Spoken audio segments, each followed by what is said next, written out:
नमस्कार, मैं गणेश जोशी। नमस्कार। आज बात करते हैं दिल की, यानी कि हार्ट की, हृदय की। आखिर हमारा हृदय कितना कोमल है और इसको हम कैसे सुरक्षित रख सकते हैं। आजकल हम देख रहे हैं कि हार्ट हमें कितने कम उम्र में भी कितना दगा दे जा रहा है। हम अक्सर समाचारों में सुन रहे हैं या आसपास हमें लग रहा है 30 उम्र 40 साल की उम्र में ही हार्ट अटैक पड़ रहा है या हार्ट फेलियर हो गया है। आखिर ये क्या है, ऐसा क्यों हो रहा है?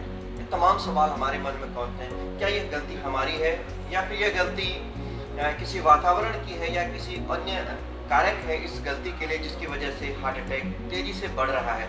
क्योंकि अब पूरे भारत में नहीं जबकि पूरी दुनिया में हार्ट अटैक बहुत तेजी से बढ़ रहा है। और अब हम बात शुरू करते हैं डॉक्टर साहब से कि ये हार्ट की बीमारियां आजकल क्यों बढ़ रही हैं और ये है क्या हार्ट की बीमारियां?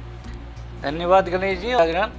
इन्होंने इस तरह की पहल करी और ये बहुत अच्छी पहल है, क्योंकि हमारे समाज में बहुत सारी चीज़ें हैं जिनकी कि पहले तो जागरूकता होनी चाहिए। जागरूकता है तो फिर ये क्रिएशन होना चाहिए कि भाई वो एक प्लेटफॉर्म में आए जिससे कि भाई समाज संवाद कर सके और इन सब चीज़ों का खुलासा हो। तो इसमें जो है, आप जैसे गणेश जी पूछ रहे हैं कि हार्ट की बीमारियाँ, तो ये सत्य है कि हार्ट की बीमारियाँ इस समय बहुत तेज़ी से बढ़ रही हैं, क्योंकि ये एक बेसिकली लाइफ स्टाइल रिलेटेड बीमारियाँ ज़्यादा मानते हैं। तो विश्व स्तर पर इस समय जो हार्ट की बीमारियाँ जो फैल रही हैं, इनके पीछे है हमारी लाइफ स्टाइल डिसऑर्डर। जो हमारे हार्ट के लिए अच्छी लाइफ स्टाइल थी, वो धीरे धीरे गलत लाइफ स्टाइल की साइड में हम लोग ज़्यादा बढ़ रहे हैं, जिसमें हमारा खान पान का है, हमारा फिज़िकल एक्टिविटी का है, हमारा हैबिट्स का है। इसके लिए मैंने आप पहले से एक 6S का फॉर्मूला देता हूँ।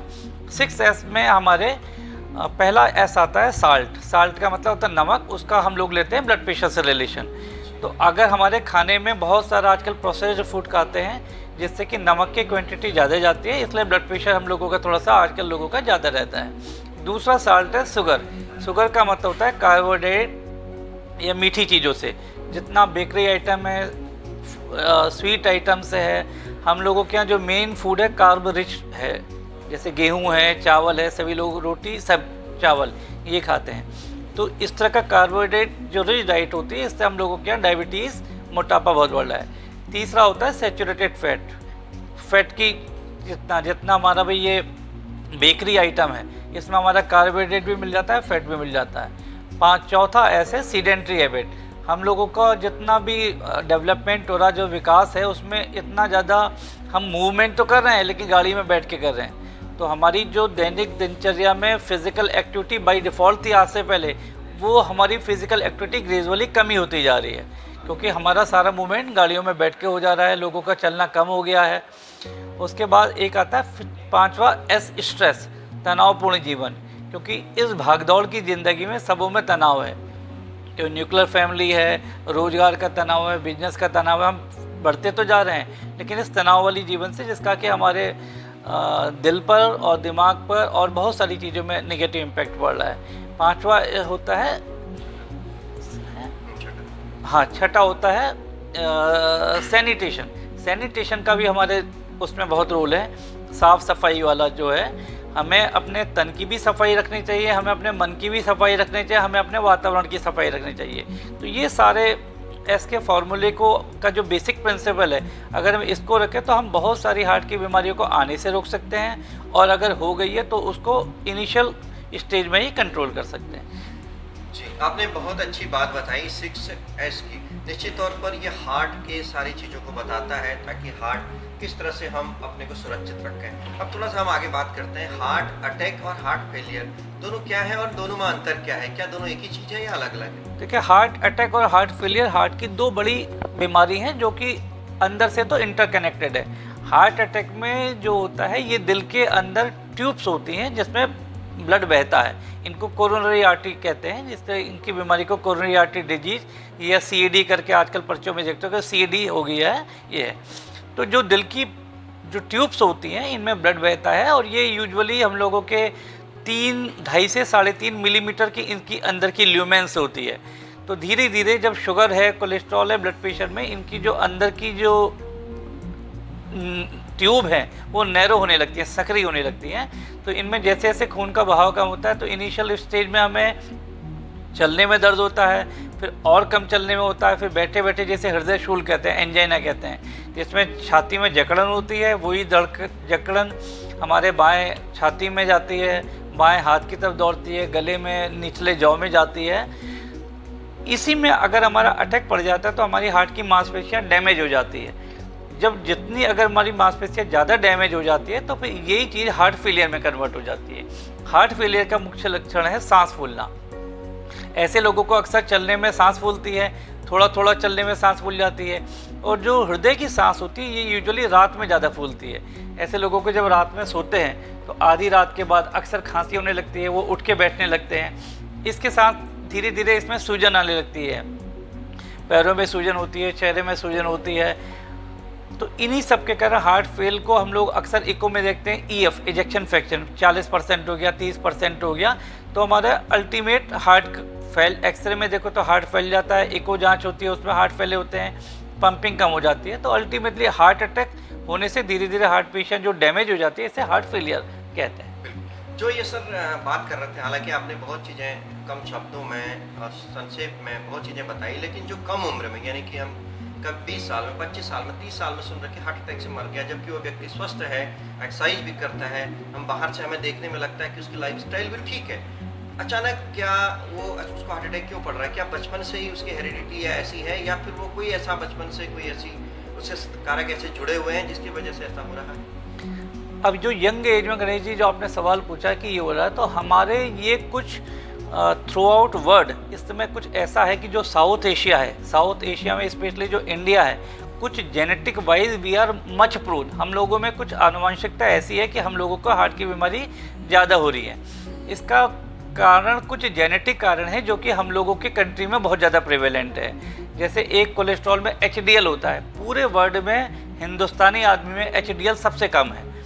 कोलेस्ट्रॉल है, LDL है, ये बहुत ज़्यादा है। अभी 2023 के जून में रिपोर्ट आई है एक Indian council of medical research की, जिसमें देखा गया है हिंदुस्तान की 136 करोड़ की आबादी में कम से कम 40% लोगों को ब्लड प्रेशर है।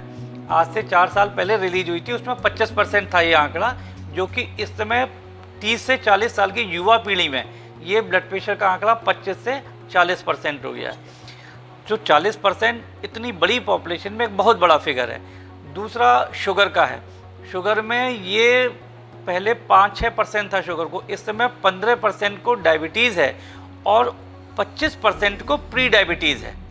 प्री डायबिटीज़ का मतलब होता है कि भाई डायबिटीज़ बस बॉर्डर पे पहुँचे हैं वो, और ये 1-2 साल में जो 25% इस 15% में जुड़ जाएगी तो ये 40% डायबिटीज़ में कन्वर्ट हो जाएंगे लोग। तीसरा है ओबेसिटी, मोटापा। जो मोटापा है ये भी कम से कम 40-50% में हो गया है। अब ये स्टेट टू स्टेट है, अर्बन टू वो है, रूरल है, तो इसमें डिफर करता रहता है। तो इसका मतलब 40 से 50% आबादी इतने बड़े कंट्री की युवा लोगों में ब्लड प्रेशर, शुगर, कोलेस्ट्रॉल, मोटापा, इन सब का ये जो मिक्सचर है, इस मिक्सचर के कारण ये हमारी बीमारियां बहुत ज़्यादा हो रही हैं। तो आने वाला डिकेड ये कहते हैं ये तो हमारा हो ही गया है, और आने वाला डिकेड होगा डिकेड ऑफ कॉम्प्लिकेशन, क्योंकि ये मान के चलो कि भाई 40% में हो गया, तो अब इन 40% में लंबे समय में कॉम्प्लिकेशन होंगे, तो वो एक बहुत गंदी कंडीशन है। इसके लिए ICMR ने अपना गवर्नमेंट ऑफ इंडिया को भी कहा है कि अब प्रिवेंटिव प्रोग्राम्स की बहुत ज़्यादा ज़रूरी है। आज की डेट में पोलियो और इन्फेक्शन इससे नहीं है, ये प्रॉब्लम है जिनको कि बहुत अर्ली फेज में इनमें ध्यान देना चाहिए, नहीं तो फिर ये एक भयावह कंडीशन है। हालांकि 6S में आपने बताया है कि कैसे बचाव करें, सारी चीज़ें बताई, लेकिन फिर भी युवा पीढ़ी यानी कि बचपन से ही हमारी जीवन शैली कैसी होनी चाहिए, हम जिस उम्र में पहुंच रहे हैं 25, 30, 40, 50 तक, हमें किस तरह की जीवन शैली अपनानी चाहिए और कैसे हम इस हार्ट डिजीज़ को, अपने हृदय को सुरक्षित रख सकते हैं? इसमें जीवन शैली में तो जैसे मैंने बताया, एक तो सबसे रिक्वायरमेंट है जागरूकता की। जागरूकता होनी चाहिए कि भाई हमें ये वाली चीज़ें हैं, तो इसके लिए सबसे तो बड़ी अच्छा ये है कि भाई हमें 20-30 साल के लेवल पर ही अपना ब्लड प्रेशर, अपना शुगर, अपना कोलेस्ट्रॉल, अपना वेट, 4-5 चीज़ें नियंत्रित देखनी चाहिए, और देखने के साथ इनको नियंत्रित रखना चाहिए। मतलब ये नियंत्रण ऐसा नहीं होना चाहिए कि हमारे ठीक लग रहा इसलिए ब्लड प्रेशर ठीक है, या हमें ठीक लग रहा इसलिए शुगर ठीक है। ये मानक के बेस पर हमारी जाँच में ठीक आना चाहिए, क्योंकि बहुत सारी बीमारियां ऐसी हैं जो अंदरूनी पलती रहती हैं। दीमक की तरह, और नुकसान उसका एक स्टेज के बाद होता है। इसे इंक्यूबेशन पीरियड कहते हैं।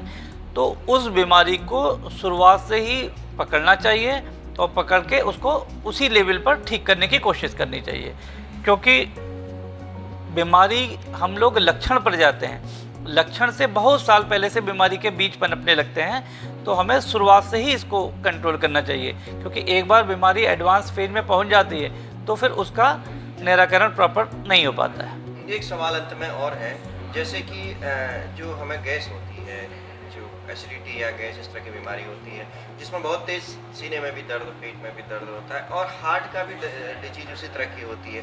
कई बार दोनों में अंतर लोग नहीं कर पाते हैं, तो ये इसमें क्या मूलभूत अंतर है, किस तरह से लोगों को जानना चाहिए? ये दोनों एक अलग बीमारी है, एक एसिडिटी है और एक हार्ट का है, लेकिन इनके लक्षण इतने ज़्यादा मैच करते हैं कि इससे कन्फ्यूजन हो जाता है। क्योंकि जो एसिडिटी में आदमी को लक्षण से परेशान होगा, खतरा नहीं होगा, और हार्ट वाले में कम लक्षण होने पर भी जान का खतरा बन जाता है। तो एसिडिटी में भी यही होता है कि भाई पेट में जलन होती है, खाने के बाद ज़्यादा होती है।